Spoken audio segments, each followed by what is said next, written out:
अंतिम दिन का चिन्ह कार्यक्रम में आपका हार्दिक स्वागत है। हर हफ्ते बहुत से लोग इस कार्यक्रम का इंतजार कर रहे हैं, नोट्स लिख रहे हैं, कार्यक्रम के बाद बुलाते हैं, हमें खुशी होती है।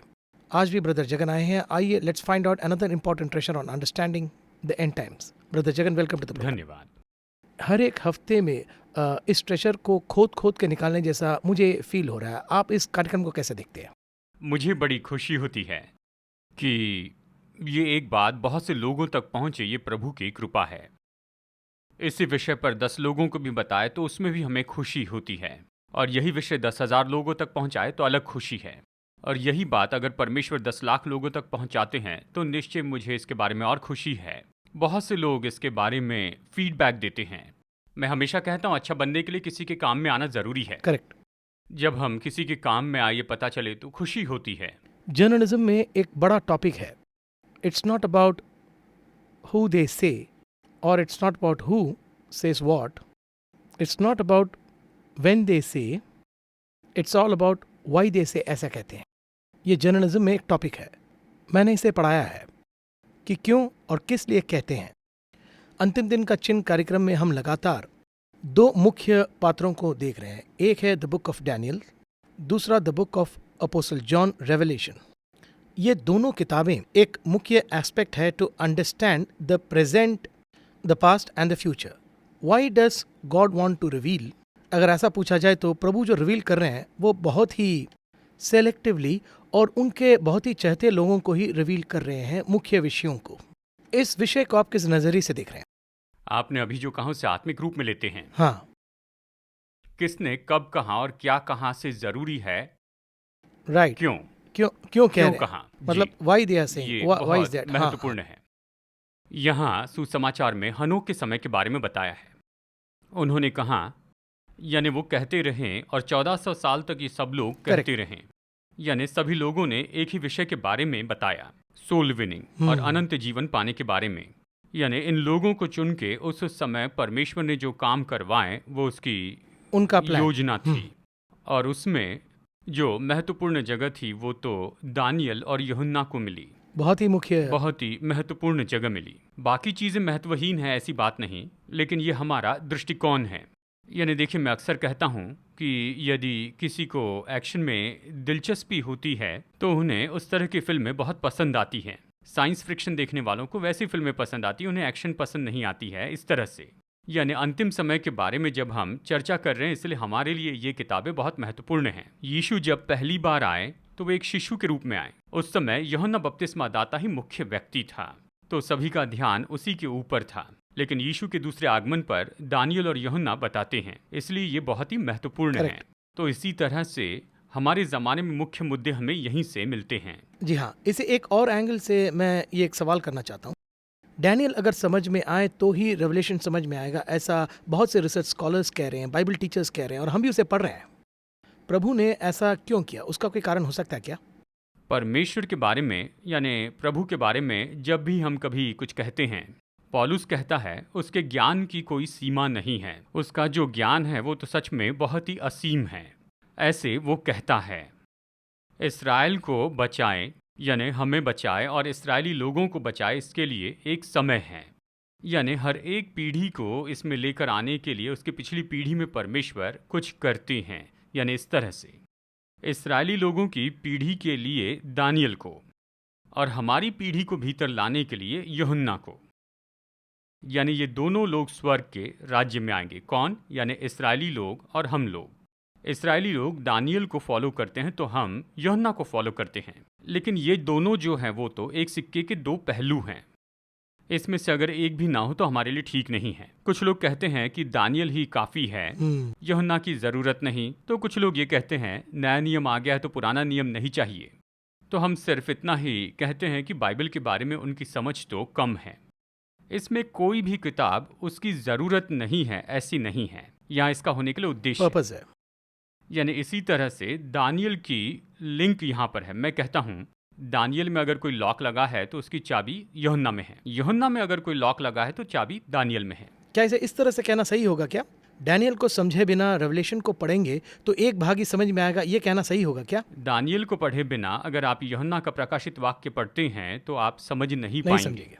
सो विच मीन्स जो अगर आपको रेवलेशन समझना है तो आपको डैनियल पढ़ना ही पड़ेगा। चलिए एक उदाहरण बताता हूँ। पिछले एपिसोड में हमने दानियल 11 का अध्ययन किया डैनियल है। चैप्टर 11 को देखा। उस 11वें अध्याय को देखें तो उसके अंतिम भाग के बारे में हमने चर्चा ही नहीं की जी है। हाँ, चर्चा क्यों नहीं की, इसके पीछे निश्चय ही एक उद्देश्य है। हमने उसे टच भी नहीं किया, बात ही नहीं उसे की। टच नहीं किया क्योंकि उसके बीच में हमें प्रकाशित वाक्य देखना है। इन दोनों के बीच में प्रकाशित वाक्य है। देखिए इसमें कनेक्शन है। चलिए उदाहरण के रूप में बताता हूँ। 12वें अध्याय की बात करते हैं। प्रकाशित वाक्य अध्याय 12 में उसका कनेक्शन दानियल अध्याय 7 से है। दानियल अध्याय 11 का संबंध कहाँ है? प्रकाशित वाक्य अध्याय 13 में है। इनके कनेक्शन में हमें से पढ़ना होगा। लेकिन बहुत से लोग बाइबल किताब के जैसे पढ़ते हैं, जैसे दानियल पढ़ते हैं, फिर उसके बाद में होशे, इसी तरह से अगली किताबें पढ़ते चले जाते हैं। फिर मत्ती, मरकुस और फिर आखिर में प्रकाशित वाक्य पढ़ते हैं। तब तक दानियल भूल जाते हैं क्योंकि उसके बीच में 1 साल बीत जाता है। फिर उसके बाद क्या कहते हैं? दानियल समझ में नहीं आया, प्रकाशित वाक्य समझ में नहीं आया, इस तरह से कहते हैं। अगर इन दोनों को एक साथ में पढ़े तो बहुत आसान हो जाएगा।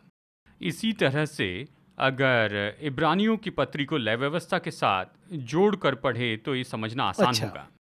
यानी ये इंटरकनेक्शन है, ये इन दोनों के बीच का संबंध है। पिछले कनेक्शन को हफ्ते हम इस कनेक्शन को हमने देखेंगे। देखा। इसमें आज जो हम विषय को देखने वाले हैं वो मेरे मुताबिक क्लाइमैक्स एंटी क्लाइमैक्स कहते हैं ना। रेवलेशन चैप्टर 13 को हम कैसे अंडरस्टैंड करेंगे? डैनियल चैप्टर 11 से हम स्ट्रेट यहाँ आ रहे हैं। इसके कनेक्शन और रेवलेशन चैप्टर 13 क्यों एक मसीह के लिए मुख्य है, ये अगर आप समझाएंगे तो। अभी हम इसी बात को देखने वाले हैं। तो क्या अध्याय 11 से अध्याय 13 पर आए इस सवाल को देखेंगे। अध्याय 11 में यहाँ पर हम एंटीक्राइस्ट का काम देखते हैं। यानी उस एंटीक्राइस्ट का अंत में कुछ कामों को खत्म करना बाकी है। यानी उसने जो शुरू किया वो हिस्सा खत्म हुआ, दूसरा हिस्सा शुरू करने के पहले अन्य जाति कहलाने वाला हमारा समय आ जाता है। मैं स्पष्ट रूप में इसे बता रहा हूँ ताकि ऑडियंस एक समझ और सके। डायमेंशन से वो इसे समझ जी, पाए। समझ सके। यानी दानियल का 7वां अध्याय देखे तो वहाँ चौथे पशु के बारे में बताया गया है। अब इस चौथे पशु के बारे में वहाँ पर 7:7 में विवरण दिया गया है। वो कैसा था ये सब बताने के बाद आखिर में 10 राजा आते हैं, यानी 10 सिंह बताए गए हैं। उस 10 सिंह के बीच एक छोटा सिंह आएगा। इस तरह 7:8 में कहा, छोटा सिंह उगेगा और वो बढ़ेगा तो 3 सिंह उखाड़ देगा। यानी जब वो बढ़ेगा तो परमेश्वर उस पर जय पाएंगे, ये बताया है। अब ये चौथा पशु यानी चौथा साम्राज्य 7:23 यानी चौथा साम्राज्य, चौथा राज्य आ चुका है। रोमी साम्राज्य आ चुका है और एंटीक्राइस्ट आएगा। जब ये सब बिल्कुल सही चल रहा था, एंटीक्राइस्ट के बाद साम्राज्य के 10 लोग आएंगे। 10 लोग आएंगे, दुनिया पर राज्य करेंगे। जब वो आएंगे तब एंटीक्राइस्ट का अंतिम काम पूरा होगा, इस तरह बाइबल कहती है। देखिए क्या होगा, एंटीक्राइस्ट का शासन आएगा और इन 10 लोगों के आने के पहले हम आ गए हैं।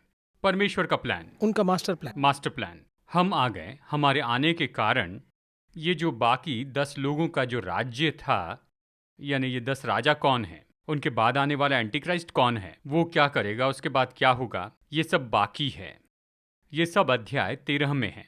ये सब कुछ अपोस्टल जॉन को गॉड रिवील कर रहे हैं। प्रभु ने प्रकट किया। जो डैनियल से कहा वो अलग है, वो एक पोर्शन है और उसमें से एक छोटा सा भाग इन्होंने रख लिया। और कहा जाए तो डैनियल बोल रहे हैं कि मुझे समझ में नहीं आ रहा, पर तुम्हारे लिए यही काफी है, ऐसा एक भावना यानी आ रहा है। परमेश्वर ने हर एक को आंका है कि इन्हें इतना देना है।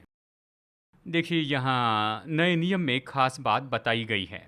यानी यीशु के बारे में जो प्रकाशन है, हर एक का अलग अलग प्रकाशन है। यीशु के जन्म के समय एक तारा दिखा। ये बिलाम ने कहा था याकूब से एक तारा उदय होगा, इतना ही ये प्रकाशन था। फिर प्रकाशन नहीं आया। इसके बाद किसे प्रकाशन मिला, अगर ये पूछे तो यशायाह को मिला। वहां से ईसाया यशायाह ने बताया था कि एक कुंवारी गर्भवती होगी और वो एक पुत्र को जन्म देगी। ये प्रकाशन उसने बताया। वो भी एक लिमिटेड रेवलेशन है। ये एक लिमिटेड प्रकाशन है, एक्स्ट्रा भी नहीं बोले, एक्स्ट्रा कुछ नहीं बताया। इसके बाद यीशु की मृत्यु के बारे में बताया कि क्रूस पर उसे चढ़ाकर उसे मारा जाएगा। ये सब यशायाह ने बताया। वो भी एक अलग हिस्सा ये है। एक पोर्शन, बीच में कुछ नहीं। यीशु को पकड़वाने वाला यहूदा, कहाँ उसका साथी पकड़वाएगा, वो भी पहले से ही, उससे भी पहले दाऊद इसके बारे में कहता है। अच्छा वहां पर है। भजन संहिता अच्छा। में बताया। उसके वस्त्र पर चिट्ठी डाली जाएगी।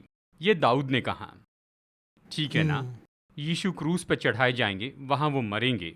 इस तरह से याकूब ने भी कहा था उत्पत्ति अध्याय 49 में कि यहूदा सिंह का बच्चा है, हे मेरे पुत्र तू अहेर करके गुफा में ले गया है। क्यों पूरा तस्वीर न दिखाकर छोटे छोटे भागों में दिखा रहे हैं? इसका कोई कारण होगा क्या? देखिए, परमेश्वर का मास्टर प्लान यही है। हाँ, ये उनकी इच्छा है। हमें उसे खोजना है। ओके, तो वही मुख्य है। यीशु ने स्वयं कहा था कि तुम शास्त्रों का अध्ययन करते हो, वो मेरी ही गवाही देते हैं। तो जब हम इसे अध्ययन किए बिना देखते हैं तो हमें जिग्जा पजल लगता है। तो यीशु ने उनसे पूछा कि तुम मेरे बारे में क्या सोचते हो? तो किसी ने कहा तुम चरवाहे के बेटे हो।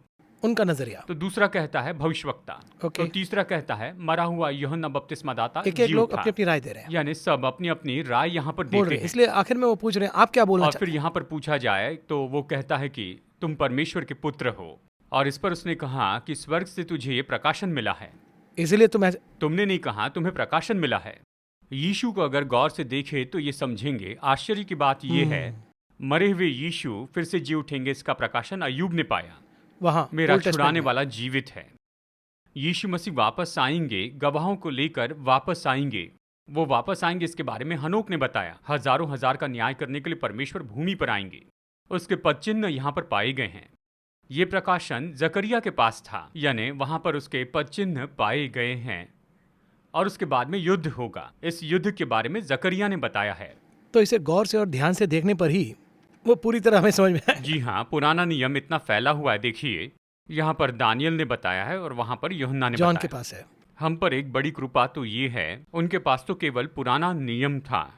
हमारे पास पुराना नियम भी है और न्यू नया टेस्टमेंट भी। नियम भी है। इन दोनों को एक साथ गहराई से देखे तो पुराने नियम में उन्हें जो खजाना नहीं मिला वो हमें मिला, और जो खजाना आने वाला है वो भी मिलेगा। इतना सब कुछ है हाथ में। तो अब समस्या ये है कि अध्ययन करना है। यही तो बाधा है। यानी यहाँ पर एक और दुविधा है, ये इस पर गौर करके बताएगा। इस तरह से हम अपेक्षा करते हैं। अच्छा, वो भी है। जी हाँ, मैं हमेशा कहता हूँ कि जो हमारा प्रोग्राम देख रहे हैं ये तो केवल इग्निशन जैसे शुरू करना है। लेकिन उन्हें मेडिटेट करके उसे इस फिर पर से मेडिटेट करके अगले स्तर पर जाना आना है। है, तब ये उनके उपयोग में आएगा। करेक्ट। यीशु के रहते हुए उन्हें कोई परेशानी नहीं हुई। सारे रहस्य खुलते चले गए, यानी वो प्रकाशन बताते गए, क्योंकि वो बोलते ही जा रहे बताते हैं। चले गए। लेकिन जब वो चले गए उसके बाद ही तो उसके बाद उन्हें समझ नहीं आया कि क्या करना है। फिर वो थोड़ा थोड़ा परमेश्वर से प्राप्त करते चले गए और फिर हमें इस तरह बताया है। इस तरह से ये जर्नी है हमारे लिए। और इसीलिए मैं इस कार्यक्रम में हमेशा ये कहते रहता हूँ कि पेपर पेन रख लीजिए और उस पर नोट्स लिखिए। They need to keep that feel यानी इस्तेमाल करके अगले स्तर पर जाना है। ब्रदर जगन, हम इस 13th रेवलेशन चैप्टर को क्यों डीपली हमें पढ़ना है? इसके अंदर कोडेड विषय क्या है, इसके बारे में जरा एक्सप्लेन कीजिए ना। जैसे मैंने आपको पहले ही इसके बारे में बताया है, दुनिया के अंत की ओर हम बढ़ रहे हैं। दुनिया का अंत तो दानियल को दिखाया गया। दुनिया के अंत के बारे में उसने नबूकदनेस्सर को भी बताया था। इसका विवरण दानियल के हाथ सौंपा गया और इससे और भी गहराई से वो वहाँ दानियल को दर्शन देते हैं। तब उसने इसे अंतिम साम्राज्य के रूप में देखा। जो अंतिम साम्राज्य आता है वो साम्राज्य तो ग्रीक डायनेसिटी है। ये ग्रीक साम्राज्य का रोमी साम्राज्य की ओर जाना है। इसके बारे में हमने पिछले हफ्ते देखा है। ये सटीक तरीके से एंटियाकस 4 इपिफेनस का काम था। अब इस रोमी साम्राज्य में से एंटी क्राइस्ट का आना होगा। सेकंड एंटी क्राइस्ट, ये फाइनल होगा। यानी पहले एक था और एक आने वाला है। कहा जाए तो एक छोटा सा आईना में उन्हें दिखा दिए, ऐसा ही रहेगा कहकर एक स्मॉल इमेज दे दिया पहले से ही। पहले वो एक झलक थी, लेकिन ये असली में आने वाला है। वो उससे भी भयंकर रहेगा, भयानक, ओरिजिनल है। ओरिजिनल। वो जो ओरिजिनल एंटी क्राइस्ट है उसके बारे में अध्याय 13 में बताया है। ओके। यानी यहाँ पर थोड़ा सा बताया गया है, अध्याय 11 में थोड़ा और अध्याय 13 में। इन दोनों को जोड़ने से हम एंटी क्राइस्ट का साम्राज्य देख पाएंगे। मैं फंडामेंटली एक सवाल पूछता हूँ। एंटी क्राइस्ट के बारे में हमें समझना है, उसे गहराई से समझना, उसे गहराई से समझने के लिए why does God want to reveal so much? उसे what is God trying to store in us? In other words, देखिए, आप अभी जो बात पूछ रहे हैं ये तो बहुत ही गहरी बात है। जी हाँ, मैंने आसान कर दिया। आसानी से पूछ ली, यानी ये सच में अच्छी आदत है।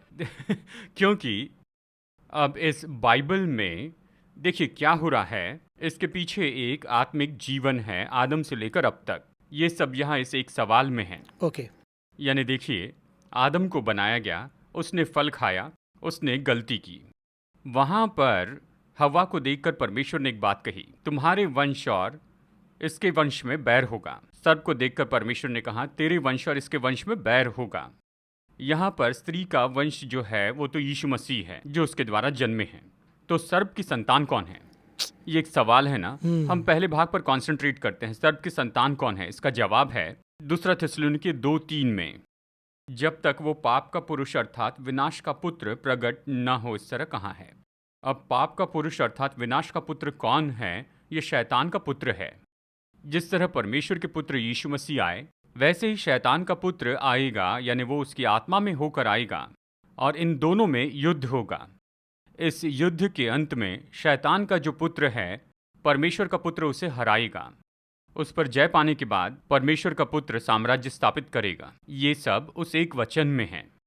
इसी के आधार पर 6000 साल बीत गए हैं। ठीक है ना? यानी परमेश्वर के पुत्र यीशु मसीह आ गए और ये शैतान का पुत्र है, उसे भी आना होगा। जब ये दोनों आ जाएंगे तो युद्ध होगा। हम इसे हर्मगिदोन भी कहते हैं।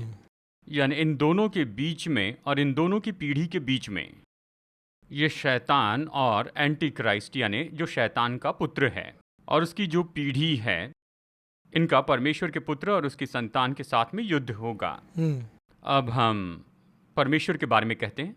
यानी अब जो ग्रुप्स हमारे विरुद्ध में हैं, वो जो पाप करवाना चाहते हैं, इस तरह से काम करते हैं। यानी स्वर्ग में जाने से रोकने वाला एक ग्रुप है और दूसरा है जो स्वर्ग में ले जाना चाहता है। इन दोनों के बीच में आत्मिक युद्ध होगा। अंत में हर्मगदोन में आकर ये खत्म होगा। तो इस एंटी क्राइस्ट के आने पर ही अंत होगा। एंटी क्राइस्ट के आने पर यीशु मसीह भी आएंगे। इसीलिए देखिए, जैसे कि आपने कहा है, हीरो को भी देखना होता है, विलन को भी देखना होता है। विलन की बातें होनी शुरू हो जाएगी और फिर अंत में हीरो आएगा और जय पाएगा। तो हमें एक बात जाननी है, अगर ये विलन और उसके लोग बिल्कुल तैयार हैं तो हीरो आने वाला है। करेक्ट। ये एक संकेत है, एक तरह का चिन्ह है। इसीलिए तो अंतिम दिन का चिन्ह, अंतिम समय का चिन्ह है। मैं फिर कहूँ, यूहन्ना बपतिस्मा दाता चिताएगा तो उसके बाद में यीशु का आना ही है। जी हाँ। ये पहला आगमन, यीशु का पहला आगमन, यीशु का दूसरा आगमन।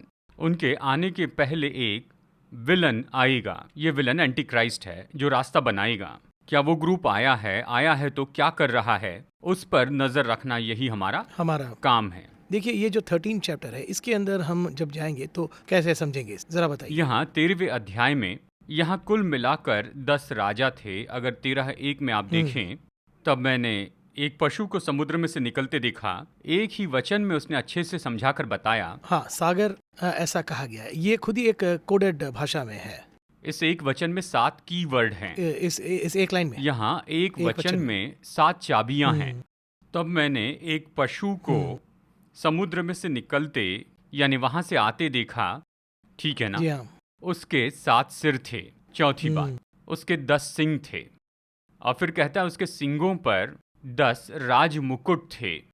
उसके सिरों पर परमेश्वर की निंदा के नाम लिखे थे। 7 कीवर्ड हैं। इन 7 कीवर्ड को अगर आप समझ ले तो आपको अद्भुत प्रकाशन मिलेगा। इस एक वचन में इतना, बस इस एक वचन में इतना विषय है। उदाहरण के लिए बस आपको एक वचन सुनाता हूँ, क्योंकि हम अध्याय 13 की ओर बढ़ रहे हैं। इस तरह से पढ़ना अगर ये दर्शकों को समझाए तो फिर अगले जो 17 वचन उसे पढ़ना बहुत इजी होगा। हाँ, राइट। इसके बारे में जानने से पहले चलिए एक बात और बताता हूँ, एक प्रील्यूड। और वो बात ये है कि बहुत ही मुख्य बात है, उसका कोई अंदाजा न लगाएं। ओके, वही बेसिक फाउंडेशन है। बेसिक फाउंडेशन, अंदाज मत लगाइए ये क्या होगा, वो क्या होगा। आप ऐसा क्यों कह रहे हैं? ऐसा करने पर मूल बात उनको समझ में नहीं आएगा। ऐसा नहीं, बहुत आसान है। इसका जवाब दिया गया है, अंदाज मत लगाइए। ओके, अंदर ही है। क्योंकि इसे लिखने वाला आत्मा है और हम शरीर हैं। आत्मा और शरीर विरुद्ध में हैं। आत्मा में होकर देखेंगे तो समझ लेंगे। करेक्ट। अगर शरीर में होकर अंदाजा लगाएंगे, कुछ भी सेट नहीं होगा। एक दिलचस्प जोक बताता हूँ। अच्छा, जोक भी है। देखिए, एक व्यक्ति आकर मुझसे कहते हैं, मैं आपके संदेशों को देखता हूँ, आप एंटी क्राइस्ट की विशेषता बताते हैं, यानी सामना करता है, मारता है, इस तरह बहुत सी विशेषता हैं। ये एंटी क्राइस्ट यानी एक पुरुष होने की संभावना है। क्या वो कोई लेडी नहीं हो सकती, लड़की नहीं हो सकती? ऐसा उनका डाउट है। ये उनका संदेह है। ये उनके मन में संदेह आता है, लेकिन स्पष्ट बताया गया है, क्योंकि उसे पुरुष जैसे परिभाषित किया गया है। तो उन्होंने कहा, मेरे घर में मेरी पत्नी में ये सारी विशेषताएं हैं। ओह, वो मुझे मारती है, पीटती है, सब करती अच्छा। है। इसलिए मैं आपसे ये पूछ रहा हूँ, और इसलिए मैं कहता हूँ अंदाज लगाना इसी तरह से है। हमें उसकी ओर नहीं देखना है, यहाँ सब बताया गया है। यानी इसे पढ़कर ही वचन क्या कहता है समझ लीजिए, इतना ही काफी है। काफी है। वही उदाहरण के foundation है। लिए समुद्र में से एक पशु आता है। समुद्र यानी क्या, यहाँ पर सी लिखा है, ठीक है ना। तो समुद्र क्या है, बाइबल कहती है, ये कोड वर्ड है। प्रकाशित वाक्य 17:15 में लोगों के बारे में कहता है, बड़ी भीड़, multitude of people. Multitude of people. समुद्र में से पशु निकलता है, यानी लोगों की भीड़ में से, तो सागर से नहीं आया। समुद्र से नहीं, लोगों में से वो आएगा। दूसरी बात, ये पशु क्या है, दानियल 7:23। यहाँ ये वचन कहता है, समुद्र में से एक पशु आएगा, यानी एक राज्य आएगा। किंगडम। किंगडम, 4 पशु यानी 4 राज्य होंगे। यानी इस तरह से दानियल में बताया गया है, 4 पशु यानी 4 राज्य, 4 किंगडम्स। तो फिर पहले हमें वचन का अर्थ जानना है। समुद्र से पशु निकलता है, यानी लोगों में से एक राज्य Kingdom, आएगा, राइट। ये अर्थ है। फिर उसके 7 सिर हैं। 7 सिर का मतलब क्या है, प्रकाशित वाक्य 17:9 कहता है, 7 पहाड़ थे, 7 माउंटेन्स। 7 माउंटेन्स। 7 माउंटेन्स जहां पर हैं वहां पर ये राज्य आएगा। फिर चौथी बात, 10 सिंह, यानी 10 सिंह थे। ये 10 सिंह क्या है, प्रकाशित वाक्य 17:12 कहता है, ये 10 राजा हैं, किंग्स। यानी वहां पर 10 राजा है, 10 किंग्स हैं। और फिर उनके ऊपर 10 मुकुट। ये मुकुट क्या है, ये उनके अधिकार है, उनका राज्य है। ये 10 लोग हैं, अथॉरिटी। अथॉरिटी। यानी अध्याय 17-12 पढ़े तो ये 10 सिंह 10 राजा है, जिन्हें अभी राज्य नहीं मिला, पर पशु के साथ घड़ी भर के लिए राज्य मिलेगा, यानी ये वो मुकुट हैं। उसके बाद परमेश्वर की निंदा के नाम। इसका क्या अर्थ है, यानी परमेश्वर को जो पसंद नहीं वो सारे नाम लेता है। देखिए यहाँ पर एक की वर्ड है, वो रेत पर खड़ा है। क्या लिखा है, I stood in the sand of the sea. Sand of the sea. ये सैंड ऑफ द सी यानी क्या है पता है, होशे की किताब 1:10 कहता है, इसराइलियों की गिनती समुद्र की बालू की सी हो जाएगी, ये कहता है। यहाँ पर ये की वर्ड है, प्रकाशित वाक्य 13:1 में ये कहता है, मैं सागर की रेत पर खड़ा था, इसराइल के लोगों के बीच में। कौन, यूहन्ना इसराइल के लोगों में खड़ा है। बाकी लोगों के समूह में से एक समूह उठने लगा इसराइलियों के विरुद्ध में। वो कहाँ से आया, 7 पहाड़ों के नगर से आया है। उसके साथ 10 राजा भी आएंगे और इस तरह अंतिम राज्य होगा। साफ समझ में आ रहा है, पूरा स्पष्ट है, गेस करने की कोई जरूरत नहीं गेस की जरूरत नहीं, वचन में लिखा है, और वो भी सब कुछ अंदर ही है। यहाँ है। इसी तरह से सारे वचन एक जैसे ही होंगे। हमने पिछली बार अध्याय 7 पर मनन किया था, यानी दानियल 7 पर 4 पशुओं को देखा, 4 प्राणियों को देखा। यानी पहला जो था वो सिंह था, और फिर दूसरा रीछ था, तीसरा चीता था, और चौथा तो एक डरावना प्राणी था। यानी अध्याय 13:2 में हम देखते हैं, जिस पशु को मैंने देखा वो चीता जैसे था। ये चीता वहां पर है, जिसके बारे में हमने देखा कि ये ग्रीक साम्राज्य है। यानी ये जो साम्राज्य है, जो किंगडम है, ये ग्रीक साम्राज्य है। मैंने ये कहा था, यानी एंटियाकस 4 एपिफेनेस वो ग्रीक साम्राज्य से था, और यहाँ पर एंटीक्राइस्ट के बारे में बताया है। इसलिए उसे पढ़ने के बाद, पढ़ने से ही ये समझना है। यानी आने वाला साम्राज्य ग्रीक साम्राज्य जैसे होगा, सिकंदर के जैसे होगा, जल्दी से आएगा, तेजी से आएगा। उसने 11 साल में दुनिया पर कब्जा किया, ये 42 महीने में ही कब्जा कर लेगा, 3.5 साल में ही। करेक्ट। और फिर भालू के पैर, हमने पढ़ा था, मेडाफारस के साम्राज्य में एक बड़ा था, एक छोटा था। यहाँ पर एंटीक्राइस्ट के समय में ये जो 10 राजा है, उसमें से आधे बलवान होंगे तो आधे कमजोर होंगे। आखिर में शेर का मुंह, इसके बारे में क्या बताया था, ये सिंह कौन है, बेबीलोन। बेबीलोन में मुंह कैसा होगा, नबूकदनेस्सर कैसा था, अपनी महिमा गाने वाला मुंह था। वचन 13:5 में वो तो बड़े बोल बोलने वाला था। उतना साफ है, इतना क्लियर है। इस तरह से 18 वचनों में लिखा है। अगर हम इन 18 वचनों को पढ़ते हैं, पहला वचन वो राज्य, दूसरा वचन वो कैसा है, तीसरा वचन उस साम्राज्य में एक दुविधा है, यानी उस पर एक प्राणनाशक घाव है। चौथा वचन वो घाव ठीक होता है, यानी वो राज्य ठीक होता है और लोग उसके पीछे चलने लगते हैं। वचन 5 कितने साल तक वो दुनिया में कायम रहेगा। वचन 7 किस पर अधिकार कायम करेगा, क्या करेगा, वचन 10 तक बताता है। वचन 11 उसकी मदद के लिए कौन होगा। वचन 13 वो कैसे अद्भुत काम करने वाला है। वचन 15 पूरे संसार में यानी वन वर्ल्ड गवर्नमेंट होगी। वचन 16 से 18, ये राज्य कैसे मार्क लगाता है, किन पर लगाता है, किस किस पर लगाता है, 18 वचन तक सारी बातें हैं। इस तरह से अध्याय 13 में बताया है। यानी अगर हम इसके बारे में बैठकर मनन करते चले जाएं, यानी लोगों को भी इससे प्रकाशन मिलेगा और हमें भी प्रकाशन मिलेगा। यही तो बाइबल पढ़ने का ढंग है, इसे ही मेडिटेशन कह रहे हैं। यही तो मेडिटेशन है। अब यहाँ इस साम्राज्य में होने वाली एक बात जो वहाँ पर हुआ उसका यहाँ से कनेक्शन है, उससे हम लोग देख सकते हैं। यानी देखिए, दानियल 11:31 में हम पढ़ते हैं, अगर हम इसे गौर से देखें तब उसके सहायक खड़े होकर दृढ़ पवित्र स्थान को अपवित्र करेंगे और नित्य होम बलि को बंद करेंगे। वे उस घृणित वस्तु को खड़ा करके जो उजाड़ कर देती है, इस तरह कहाँ है। इसका क्या अर्थ है? ईस्वी सन 138 में एंटियाकस IV एपिफेनस ने यरूशलेम के भवन में प्रवेश करके ज़्यूस देवता के लिए बलिदान चढ़ाया। करेक्ट। वहाँ सूअर का बलिदान चढ़ाया। तो इसके बाद क्या हुआ? जो प्रतिदिन की आराधना और बलिदान होते थे वो रुक गए। ये इतिहास में हम देखते हैं। ऐसा फिर से होगा, ये अध्याय 13 हमें बताता है। यहाँ पर है 13-15 में जरा देखिए, उसे उस पशु की मूर्ति में प्राण डालने का अधिकार दिया गया कि पशु की मूर्ति बोलने लगे और जितने लोग उस पशु की मूर्ति की पूजा न करें उन्हें मरवा डाले। इस तरह से ये वचन हमें बताता है। यानी देखिए क्या है, यहाँ पर एक बुत होगा, ये छवि वैसे ही है। इसी तरह यहाँ पर यह हमें बताता है। बस फर्क ये है, वो बात नहीं कर सकती थी, ये बात कर सकती है, यही डिफरेंस है। कहा जाए तो उससे भी पावरफुल हो सकता है, ऐसा यहाँ पर है। यानी यहाँ पर ज़्यादा शक्ति का वर्णन है एंटियाकस IV एपिफेनस से। तो नबूकदनेस्सर अपना बुत खड़ा करता है और कहता है सभी को इसे दंडवत करना ही होगा। इस तरह से हर साम्राज्य में हम देखते हैं। इसमें सोचने वाली बात यह है कि उस समय काल में प्रभु डैनियल को अच्छी तरह से क्लियरली और साफ समझा रहे हैं। इसमें एक दिलचस्प बात यह है, या फिर इंटरेस्टिंग बात, मैं इसे कैसे देख रहा हूँ। रेवलेशन में पैटमोस आइलैंड में जब जॉन को रिवील करते हैं, एग्जैक्टली हमारे आज का जो समय काल है, एक्यूरेटली और कहा जाए तो हमारे बाद के समय काल को एम करके प्रभु जॉन को रिवील कर रहे हैं। डैनियल को वहाँ कहें कि ये तुम्हारे लिए काफ़ी है, यहाँ जॉन को एकदम करेक्टली कह रहे हैं। ये एस्पेक्ट मेरे लिए बहुत ही इंटरेस्टिंग है। इसलिए मैं पूछता हूँ ना, वाई दे टेल, मैंने कार्यक्रम के पहले पूछा था ना, इस वाई का आंसर यहाँ मिल रहा है। जी हाँ, परमेश्वर समय के पहले इसे इस तरह से प्रकट करना नहीं चाहते हैं। करेक्ट। हर एक प्रकाशन के लिए एक निश्चित समय है, यानी रिवील होने के लिए। यानी देखिए, परमेश्वर इस तरह से कहते हैं प्रकाशन पूरा होने का एक समय है, उसके पूरा होने का कारण है। यानी समझने वाला एक, और जब ये पूरा होता है तो ये पूरा हो गया, ये बताने वाला एक और है। 2 डिफरेंट एरा भी हो सकते हैं। जी हाँ, लेकिन ब्यूटीफुली यीशु मसीह और यशायाह के बीच में 500-700 साल का फर्क था। 600 साल पहले यशायाह ने भविष्यवाणी की और जब यीशु आए तो उन्होंने कहा कि यशायाह ने ये कहा था। यानी देखिए, इस तरह से बताया गया था और ये पूरा हुआ। ये बताने वाला एक व्यक्ति है।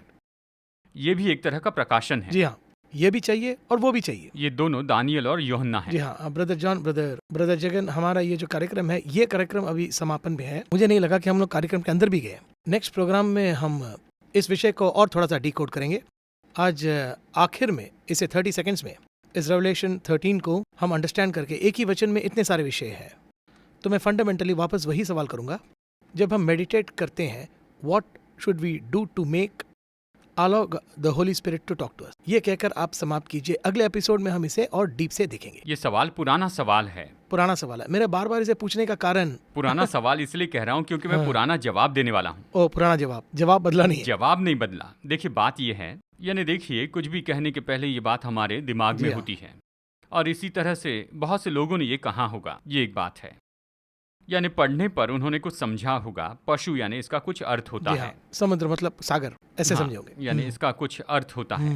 परमेश्वर आप मुझे समझाइए। दानियल ये विनती करता है। देखिए, 10 सिंगों के बारे में, उस छोटे सिंह के बारे में जानने के लिए मैं उत्सुक हूँ।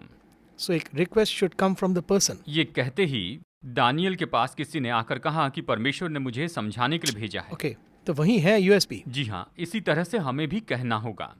इसी तरह से उसने हमारे लिए भी भेजा, लेकिन इस समय स्वर्गदूत नहीं आएंगे। भीतर की आत्मा बताएगी। इसी के साथ हम कार्यक्रम समाप्त करेंगे। अगले कार्यक्रम में और डिटेल से इस रेवलेशन चैप्टर 13 को हम देखेंगे। इस कार्यक्रम में आने के लिए धन्यवाद। नमस्कार। धन्यवाद।